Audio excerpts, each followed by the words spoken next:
Yo, c'est Noémie et aujourd'hui on se retrouve pour le round 18 de la palle des cartes.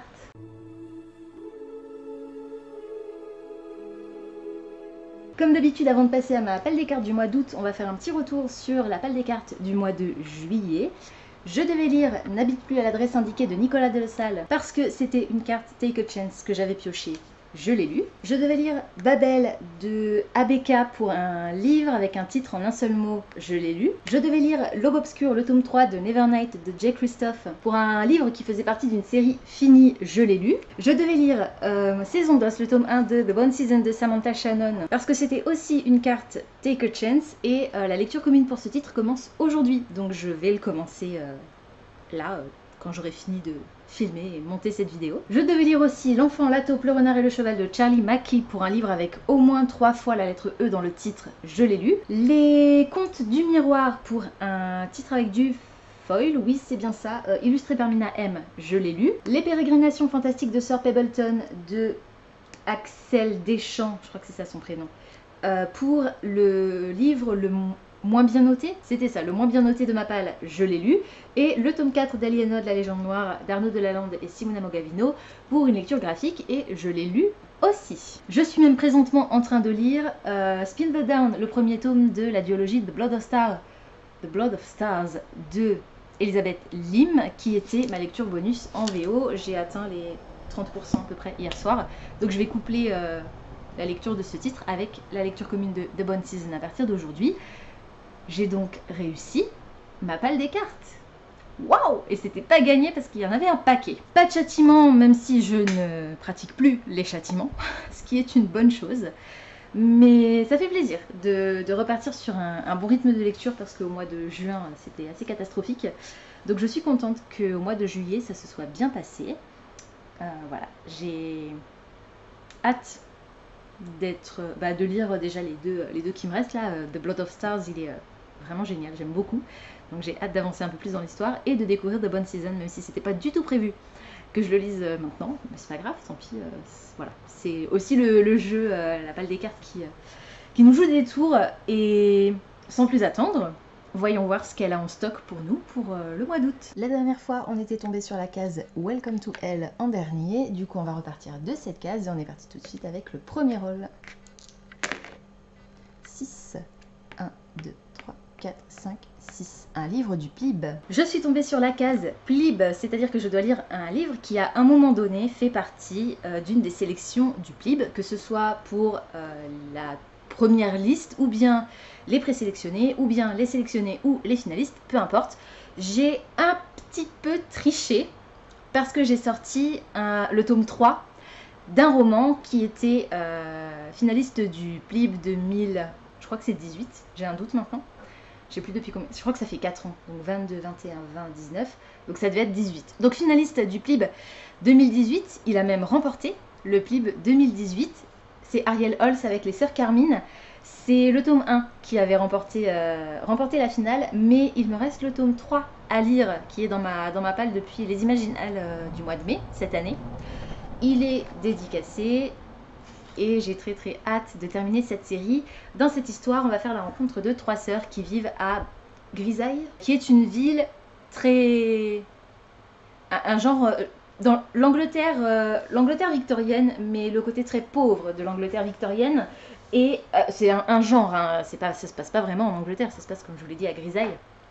Mais au niveau décor, un peu inspiré par Oliver Twist, David Copperfield, et puis surtout une ambiance très sombre, très Tim Burton, que j'aime énormément, avec de l'humour noir. Et on est dans ce 3e tome avec mon personnage préféré, la 3e sœur Carmine Dolorine, donc, et sa peluche, comment dire, possédée, Monsieur Nix.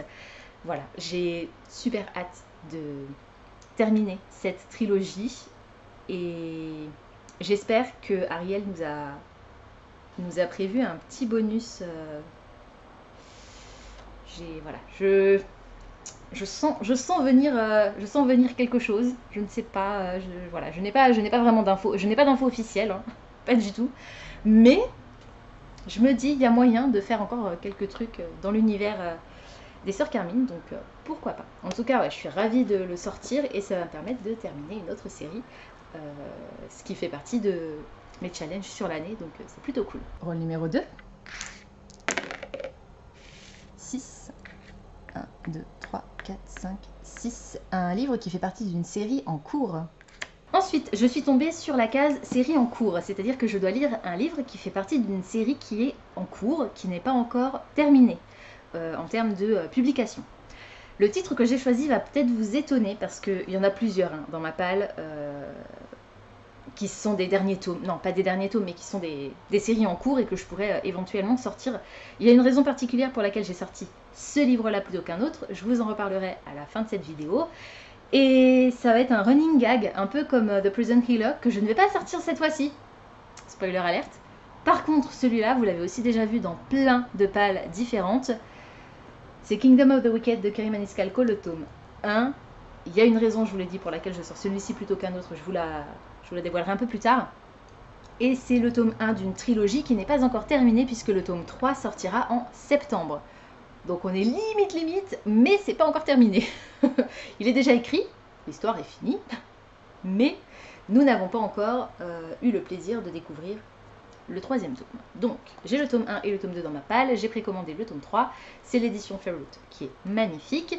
On va faire ici la rencontre d'une jeune fille qui va partir à la recherche de ce qui est arrivé à sa sœur, vraisemblablement sa sœur, je me souviens plus si elles sont jumelles ou pas, mais sa sœur a été assassinée, est décédée, a disparu, et notre héroïne va choisir de partir pour essayer de comprendre ce qui s'est passé, et ce faisant, elle va faire appel au service d'un démon, d'un prince des ténèbres, quelque chose comme ça. C'est de la fantasy romance, donc j'ai très hâte de le lire, encore une fois, voilà. J'espère que cette fois-ci ce sera la bonne. Il fait partie de ma palle des cartes, donc il y a peut-être un peu plus de chance que si c'était juste une lecture bonus. Rôle numéro 3. 7.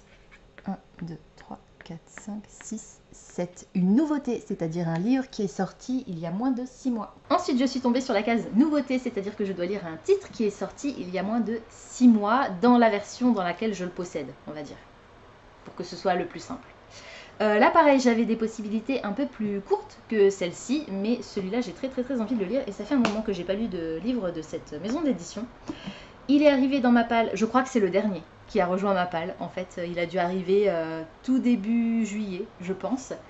C'est Dracula de Bram Stoker, illustré par Livia Caruso aux éditions Tibère. Vous savez, c'est cette maison d'édition qui illustre les classiques. Et donc là, c'est Dracula que je n'ai jamais lu, en tout cas pas la version texte intégral. J'ai déjà lu une version adaptée en bande dessinée et une version adaptée en manga, mais jamais le texte intégral. Donc toutes les pages sont illustrées avec une frise, hein, comme vous pouvez le voir, et le récit est ponctué d'illustrations en couleur. Dracula, je vais pas vous faire l'affront de vous le résumer, si, quand même. On va suivre Jonathan Harker, je crois que c'est ça son nom de famille. Ouh. Jonathan Harker, c'est ça. Jonathan qui est avoué dans un cabinet de notaire et qui doit se rendre en Transylvanie chez le comte Dracula parce que le comte souhaite acquérir des propriétés à Londres. C'est Dracula, donc Jonathan Harker va découvrir que Dracula, le comte Dracula n'est pas quelqu'un de normal. Et voilà, premier gros classique, un des premiers en tout cas, c'est pas vraiment le premier parce qu'il y a eu Camilla avant lui. Histoire de vampire, voilà, qui a marqué en tout cas l'histoire de la littérature beat-lit et de vampires de manière générale. Et du coup j'ai hâte de le découvrir. Alors c'est un classique, donc au niveau style, je pense que ça va me plaire.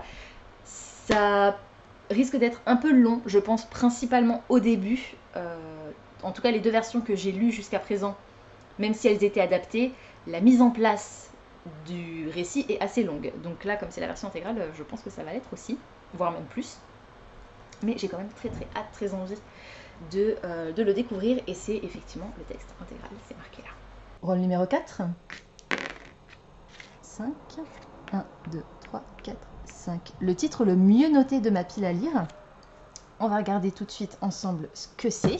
Je suis donc sur Goodreads. Je vais aller dans mes livres à lire et je vais les classer par évaluation moyenne. Et du meilleur au moins bon. Fées et merveilles. Ok, très bien. Je suis désolée, c'est assez flou, mais croyez-moi sur parole. Ensuite, je suis tombée sur la case le mieux noté, et donc j'ai choisi, comme vous l'avez vu, enfin choisi non, j'avais pas trop le choix. Le titre le mieux noté de ma pile à lire d'après Goodreads, c'était Fées et merveilles d'Herlé Ferronnière aux éditions du Héron d'Argent, qui fait partie de la collection Beaux livres et encyclopédies. Et donc cette fois-ci, on est sur les fées, tout simplement.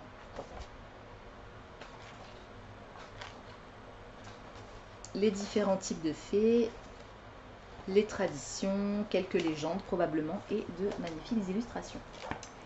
Voilà, je suis très contente que ce soit celui-ci qui soit sorti, et je vous expliquerai un petit peu plus tard pourquoi. Bien entendu, c'est pas réellement le mieux noté. En fait, c'est le mieux noté parce que c'est lui qui a la meilleure note, mais ce n'est pas le mieux noté en termes de note moyenne. Je sais pas si vous voyez ce que je veux dire. Lui, il a 5 étoiles, mais il a qu'une seule note, par exemple. Un autre qui aurait 4,9 étoiles et qui aurait 300 notes, bah, techniquement, serait mieux noté que celui-ci. Enfin, statistiquement, de façon moyenne mathématique, l'autre serait mieux noté que celui-là. Mais j'ai utilisé la fonction du mieux noté au moins bien noté dans ma palle sur Goodreads. C'est celui-ci qui était en tête. Donc c'est celui-ci que je lirai. Le numéro 5, peut-être le dernier. Parfait. Si c'est qu'à 10. 1, 2, 3, 4, 5, 6, 7, 8, 9, 10. Take a chance. Pas si parfait que ça au final. Je vous rappelle que les cartes Take a chance sont un mélange de 6 titres qui font partie... Alors, les 6 plus gros titres de ma pile à lire et les 6 plus courts titres de ma pile à lire. Donc, j'ai une chance sur 2. Si c'est vert, c'est un livre court. Si c'est rouge, c'est un pavé. Voyons voir ce qui m'est proposé pour le mois d'août. Œil pour œil. C'est un récit court. Ensuite, je suis de nouveau tombée sur une carte Take a Chance et c'était Œil pour œil, un classique d'Anthony Trollope. Je ne crois pas avoir déjà lu quoi que ce soit de cet auteur et je n'ai pas la moindre idée de ce dont parle cette histoire. Ça va être une totale découverte. Vous savez que sur les éditions RBA, collection Romans éternels, il n'y a pas de résumé, même pas à l'intérieur. Donc, est-ce qu'on va être sur une histoire de vengeance? Œil pour œil, dent pour dent, je suppose, mais je n'en suis pas certaine. Il est assez court. Il est écrit en vert, donc il faisait effectivement partie des livres les plus courts de ma palle à l'époque où j'ai rédigé ces cartes, puisque entre-temps, il y en a d'autres qui sont plus courts. Il fait 242 pages. Voilà, donc comme dit, totale découverte. Ça me fait plaisir d'intégrer un classique. J'ai oublié qu'il y avait Dracula. Un classique un peu plus moderne, je pense, celui-ci. Quoique, j'en sais rien. Je pense que oui, mais je n'en suis pas sûre. Est-ce que j'ai une date de première publication quelque part? 99, c'est possible? Je ne sais pas. Comme ça, au pif, je dirais que celui-ci est quand même plus contemporain que Dracula, même si Dracula est aussi un récit contemporain. Celui-ci est plus récent, on va dire. Si je me trompe, je vous corrigerai ici. Voilà, donc total à l'aveugle. Œil pour œil. À l'aveugle. Waouh. Je termine comme d'habitude par ma lecture bonus en VO. On est parti. 16. These Hollow Vows. Pas de double cette fois-ci. Youpi. Donc je vais me contenter des 5 titres qui sont là, ou presque. Et de ma lecture bonus en VO, These Hollow Vows de Lexi Ryan. Un cœur est une chose dangereuse à voler. C'est la ligne d'accroche. C'est une édition Fairyloot, bien entendu, comme tous les livres en VO qui sont dans ma palle quasiment. Le roi avait raison à propos d'une chose, je suis une grande voleuse. Je peux voler à peu près tout et n'importe quoi. Mais le cœur d'un prince faé, je ne saurais même pas par où commencer. Ça a l'air trop bien. J'ai pas besoin de lire le résumé. Rien que ces phrases d'accroche me donnent envie. Le tome 2 est prévu chez Fairyloot prochainement, je l'ai déjà précommandé. Je ne me souviens plus si c'est une duologie ou si c'est une série plus longue. Ce n'est pas marqué, donc on verra. En tout cas, il a l'air vraiment chouette et je suis contente de l'avoir intégré. Par contre, j'ai quand même un sacré pavé là, Dracula et ouais, Kingdom of the Wicked, ce serait bien. Il faut d'abord que je lise Kingdom of the Wicked de toute façon avant de commencer celui-ci. On verra si j'y arrive ou pas. Voilà, donc ma pelle des cartes pour le mois d'août. C'est pas forcément impressionnant comme ça. C'est beaucoup plus léger que la pile que j'avais tout à l'heure. Je rajoute à cela ma lecture bonus en VO. C'est déjà un peu plus impressionnant, surtout qu'il y en a 2 en version originale.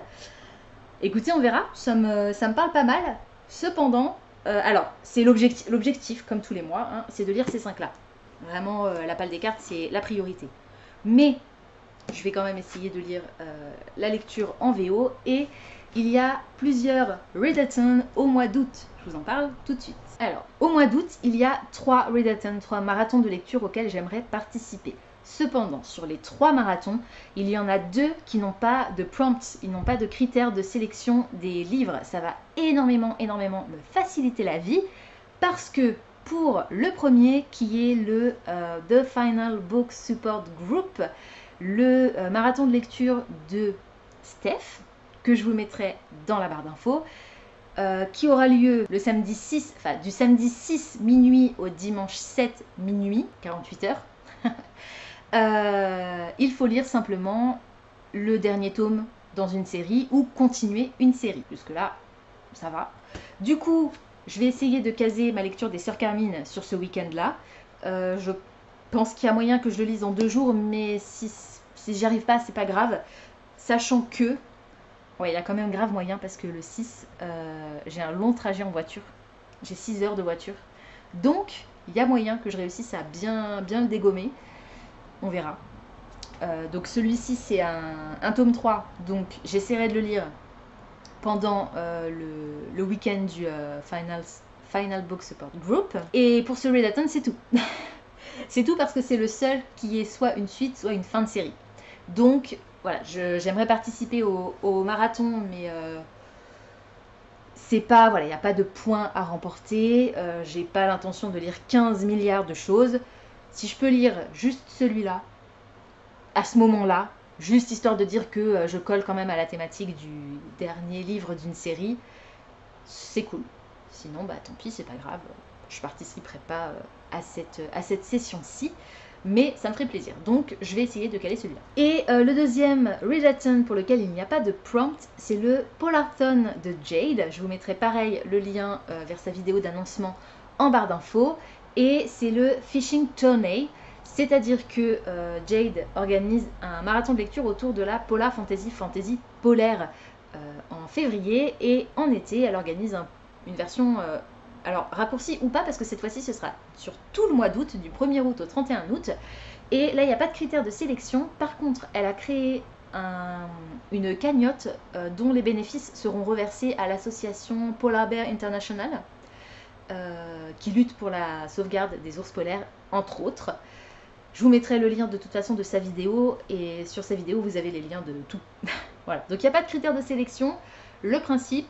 Chaque fois que vous lisez 100 pages, ça vous rapporte un poisson pour nourrir les ours polaires. Concrètement, ça vous rapporte rien physiquement, enfin rien, c'est pas réel. Mais vous pouvez dire que voilà, toutes les 100 pages lues, vous gagnez un ours polaire, n'importe quoi, un poisson pour nourrir un ours polaire. Hypothétiquement. Et il y a la possibilité de participer à la cagnotte. Jade va participer à hauteur d'une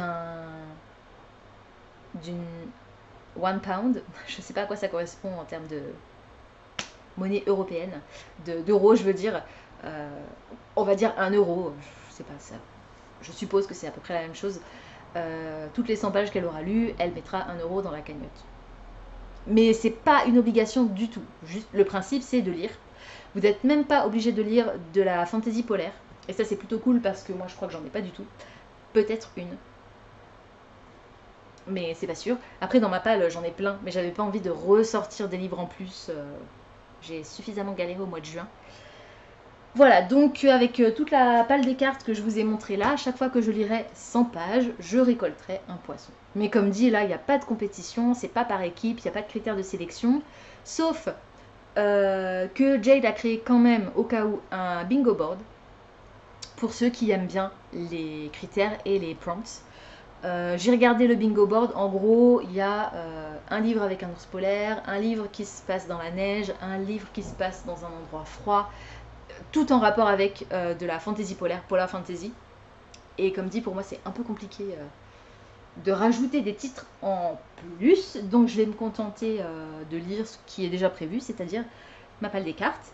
Et les livres que j'ai rajoutés dans ma palle pour le mois d'août, pour le Magical Readathon Autumn Equinox de G. Pareil, je vous mettrai le lien de sa vidéo d'annoncement dans la barre d'infos. Le Magical Readathon, c'est un marathon de lecture auquel je participe depuis 3 ans, je crois maintenant, qui avait une autre forme à l'origine et qui s'est transformé en ce qu'il est aujourd'hui, c'est-à-dire quelque chose d'absolument phénoménal, avec un monde à part entière. J'ai créé mon personnage, je fais partie d'une guilde et au mois d'avril, j'ai passé les épreuves pour obtenir mon diplôme de nécromancienne. J'ai pas réussi à tout lire.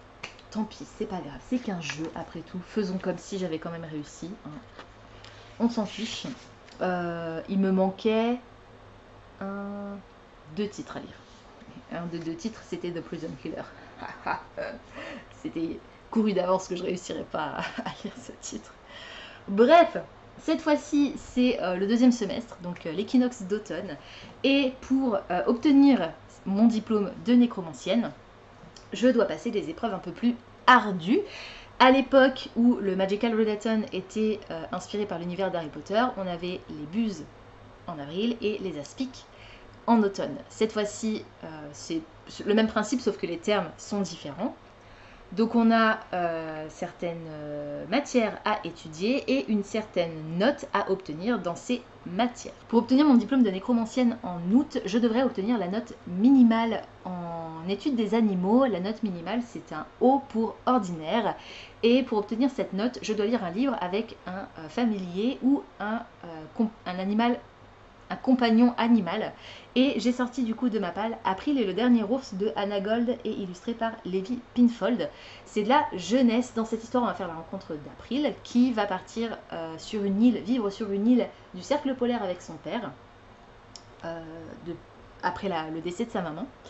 Et elle va faire la connaissance, la rencontre d'un ours polaire qui est blessé, affamé et qui galère à cause de la fonte de la banquise.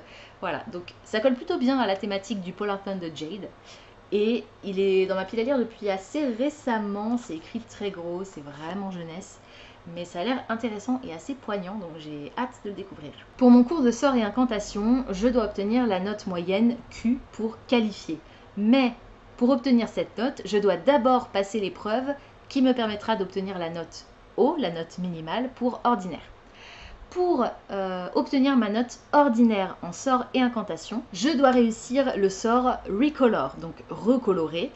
Et pour cela, je devais sortir un titre de ma pile à lire grâce à une couleur générée aléatoirement par une roue de couleurs. C'est le vert clair qui est sorti et du coup, j'ai sorti de ma palle Le secret de Lost Lake de Jacqueline West. C'est encore de la jeunesse et cette fois-ci, on va rencontrer Fiona qui vient d'emménager à Lost Lake, qui s'ennuie à mourir et qui va se rendre à la bibliothèque où elle va découvrir un livre qui va parler d'une histoire qui se serait déroulée à Lost Lake. Seulement, c'est très bizarre parce qu'il y a énormément de similitudes avec quelque chose qu'elle est en train de vivre actuellement. Et le roman, enfin cette histoire, le livre, disparaît subitement pour réapparaître ailleurs, comme s'il n'avait pas envie qu'on le lise. Voilà, donc un petit peu de mystère. Pareil, c'est écrit très gros, ça devrait se lire vite, mais comme April est le dernier ours, c'est une lecture bonus. Je ne serai pas obligée de la lire, mais ça me permettrait d'avancer un peu dans mon Magical Readathon. Et donc pour obtenir ma note de qualifié, la note Q, l'incantation que je dois apprendre et maîtriser, c'est Echo. Et je devais choisir un titre qui faisait partie de la pile à lire de quelqu'un d'autre. Je suis donc allée sur Instagram, j'ai tapé Aurelium Readathon, puisque c'est le nom du Magical Readathon, Aurelium, pardon. Et je suis tombée sur une photo de quelqu'un qui avait posté sa pile à lire pour l'équinoxe d'automne. Et un des titres qui faisait partie de sa pile à lire, c'était Dracula. Donc Dracula sera ma lecture pour mon cours de sorts et incantations. Ensuite, je dois faire le grand chelem en conjuration, c'est-à-dire que je dois obtenir la note D distinguished, donc distingué, mais avant d'obtenir la note D, je dois d'abord passer par la note O, puis par la note Q. Pour obtenir un O, je dois maîtriser les fondations, les fondements de la nécromancie, et pour cela, il fallait un livre qui aborde un thème de la nécromancie. Les Sœurs Carmine, tome 3, abordent très en long, en large et en travers la nécromancie, puisque les morts se soulèvent de terre, la peluche de Dolorine est possédée par un esprit démoniaque. Bref, je pense que rien que l'ambiance correspond à ce côté nécromancie. Pour obtenir un Q, je dois maîtriser l'art de faire parler les os, et pour cela, je devais sortir un livre avec un os dans le titre ou dans la couverture, raison pour laquelle j'ai sorti Kingdom of the Wicked. C'est le seul livre sur lequel j'avais un os. J'espère que ça va pas, que je vais pas tomber sur un os en lisant ce livre. Qu'est-ce que je suis drôle. Et alors pour le dernier, je l'ai pas sous la main. Je pense que soit je l'emprunterai à la bibliothèque, soit je le lirai en version numérique. Pour obtenir un D, je dois parvenir à ressusciter les morts et donc relire une de mes lectures favorites. J'ai choisi un titre super court que je n'ai lu qu'une seule fois mais qui a été un véritable coup de cœur et que j'ai très hâte de relire pour voir si je l'aime toujours autant. C'est Novecento Pianiste d'Alessandro Barrico. C'est un monologue sur un marin qui est pianiste sur un bateau de croisière et j'avais adoré. J'avais adoré le texte, c'était magnifique, ça m'avait presque fait pleurer, donc j'ai très hâte de voir si je l'aime toujours autant. Pour mon cours de restauration, je dois obtenir la note minimale O, ordinaire, et pour cela, je dois maîtriser l'art de la restauration des objets, et donc je dois lire un titre dont la couverture comporte un seul objet qui est le focus principal de la couverture. Ça a été plus compliqué que je pensais à trouver, mais j'ai réussi à trouver un livre pas trop long, dont la couverture ne comporte qu'un seul objet, et c'est effectivement cet objet qui est le focus, c'est Revenir pour mourir de Jennifer L. Armentrout. Donc il y a effectivement bien un seul objet qui est le focus de la couverture, c'est cette robe blanche, je ne sais pas si c'est une robe de mariée, je ne pense pas, pleine de sang. C'est un thriller, et on va suivre dans cette histoire Sacha qui revient dans sa ville natale de Virginie après 10 ans d'absence. Je crois qu'elle revient après avoir fui un stalker ou un serial killer, je ne sais plus. Seulement à son retour, les ennuis vont recommencer. Quelque chose comme ça. Voilà. Donc j'ai lu un titre de Jennifer L. Armentrout jusqu'à présent que j'ai assez apprécié, même si c'était un peu ado période Twilight. C'était quasiment un copier-coller au niveau de la construction du récit. Mais j'ai hâte de la découvrir dans un autre registre du coup. Et la dernière note que je dois obtenir, c'est un O, donc la note minimale pour ordinaire en démonologie. Et afin d'obtenir cette note, je dois maîtriser l'art de la conversation. Alors je suis pas sûre d'avoir bien compris la signification de ce terme. De la médiation. La médiation chez les lutins. Les lutins chamailleurs, les lutins bagarreurs. En gros, c'est ça, la traduction du prompt. Et pour cela, je dois lire de la fantaisie. Donc c'était assez facile. Et j'ai sorti Fées et merveilles de Herlé Ferronnière. Fées, pixies, lutins. Voilà. C'était juste ce qu'il fallait. Et c'est pour ça que j'étais très agréablement surprise que ce soit lui qui ait popé en titre le mieux noté de ma palle, parce que je m'y attendais pas et il était déjà prévu que je le lise de toute façon au mois d'août. Voilà, c'est tout pour aujourd'hui, j'espère que cette vidéo vous aura plu. Comme d'habitude, n'hésitez pas à me dire dans les commentaires si certains des titres que je vous ai présentés aujourd'hui vous intéressent, si vous les avez déjà lus et surtout ce que vous en avez pensé. N'hésitez pas également à me dire dans les commentaires si vous souhaitez participer à l'un de ces challenges. Qu'est-ce que vous avez prévu de lire? Est-ce que vous participez à d'autres challenges? Et toujours, qu'est-ce que vous avez prévu de lire au mois d'août? N'hésitez pas également à me proposer une lecture commune sur un des titres de ma palle des cartes. Seulement les titres de la palle des cartes. Comme les autres, ce sont des lectures facultatives, je ne vais pas me focus sur ces titres-là. Ce sera vraiment du bonus si je réussis à lire les autres dans les temps.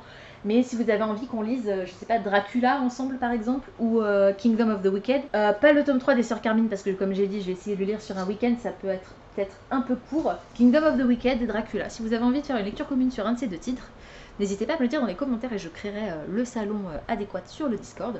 Pensez à vous abonner à la chaîne, à liker et à partager cette vidéo, ça me fera toujours plaisir. Pensez également à activer la petite cloche de notification qui vous permettra de savoir quand je poste du nouveau contenu. En attendant de vous retrouver, je vous souhaite d'excellentes lectures et je vous dis à très bientôt dans une prochaine vidéo. Ciao!